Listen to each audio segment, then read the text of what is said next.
Good morning, Endeavour. Today's video for Friday comes to you in two parts. So, this is part one. We rejoin the story where Jim has met Charlie. The aliens have done something strange to him. Jim now needs to get home. What can he do? Let's find out.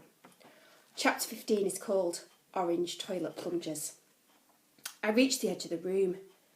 I was about to shout, "Snicket!" and leap through the door when the lights went out and the entire hall went dark. I skidded to a halt. I could see absolutely nothing. I expected people to start screaming, but all I could hear were excited "ooh, ah" that died away to a hushed silence.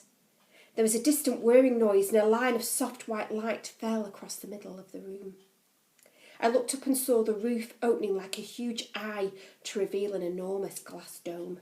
Beyond the dome lay 1,000,000,000,000 miles of darkness filled with twinkling stars. Bob appeared beside me. "I saw that thing back there. The bus stop with your friend. That was a seriously bad trip, man." "What's happening?" I said. "I mean the roof and everything." "Wait and see," said Bob. "It's kind of mind-boggling." The whirring stopped and the roof was now fully open. Way over my head to the right, 2 green suns were revolving slowly round the other. Over to my left. "Here comes the ferry," said Bob. "The what?" "The intergalactic ferry," said Bob. "It goes around all the neighbouring star systems, picks up passengers, cargo and stuff." A vast object began to slide into view. A spaceship. A real, live spaceship. Antennae and gantries and rockets and pods and fins and tubes, moving as slowly as an oil tanker but 100 times the size. "The scorch marks are from jumping in and out of hyperspace," said Bob. "It gets pretty hot. And look at the front. You can see an asteroid bumper, that huge panel where all the dents are." There was a deep and distant rumble. You could feel the floor vibrating gently. "Cool or what?" said Bob. "Cool," I said. "Definitely cool." "I'm not at home," said Bob. "There's no football on the telly and the scampi's a bit rubbish, but if you're going to spend the rest of your life on another planet, this one isn't a bad choice." He was right, of course he was right. I was lucky, I was alive, I should be grateful. There was a faint shooshing noise and the little tongues of orange flame flickered from the 20 rockets down the side of the intergalactic ferry. "Final adjustments," said Bob. "You know, before coming into dock." Wow. We stood in silence watching the ferry fly slowly over the dome until the last tail fin disappeared and we were left staring up into the starry night sky. The lights clicked back on and everyone covered their eyes while they got used to the brightness. The roof began whirring shut and the clatter started up again. Then I heard someone whispering, "Smelly, smelly," in my ear, which was quite odd. I turned round and I found myself looking at Charlie. "Smelly," he said again. Gordon, Reginald, Harvey, Simpson, Bennett Jr. and walkie-talkies and raspberry pavlova. "I'm still Charlie. Just come and sit down and talk to me. Okay? Shut up. Jimbo, please, just..." He was still Charlie, but whatever they'd done to him, I couldn't carry on being angry forever. "I'll come," I said. "But don't give me any more twaddle about how you're staying here or I swear I'll brain you." "Promise," said Charlie.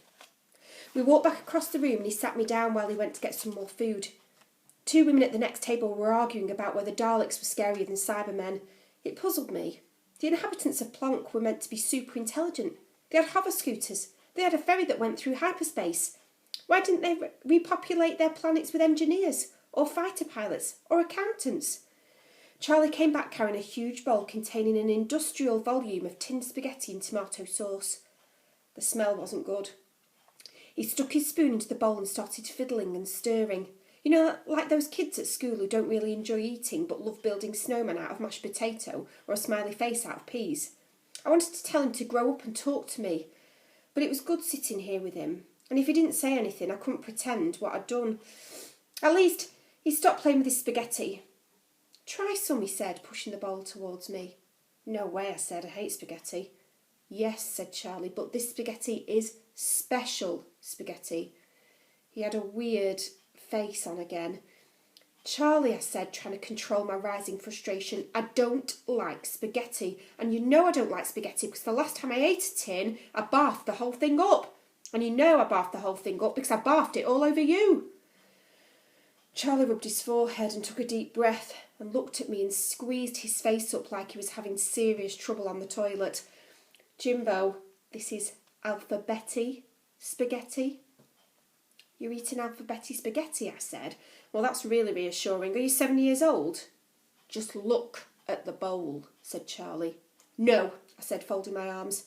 Charlie stood and leaned across the table and shouted, How thick are you? Of course I hate this place. Of course I want to escape. I had a brilliant plan, but you totally screwed it up by being a total moron. Look at the bowl. I looked at the bowl and the letters of the spaghetti were arranged to read, Shut up. They're listening to us.